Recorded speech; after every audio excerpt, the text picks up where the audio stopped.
Hey there, Jmart here. I have a fun Halloween hack. So these are some pumpkins that I used for my first Halloween haunt, and I got them at the Dollar Tree.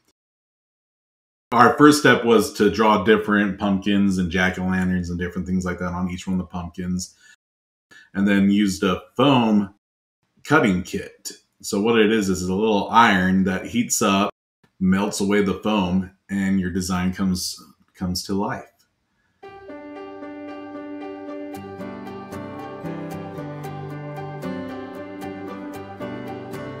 can put candles in it, you can put LED lights in it, all sorts of different things.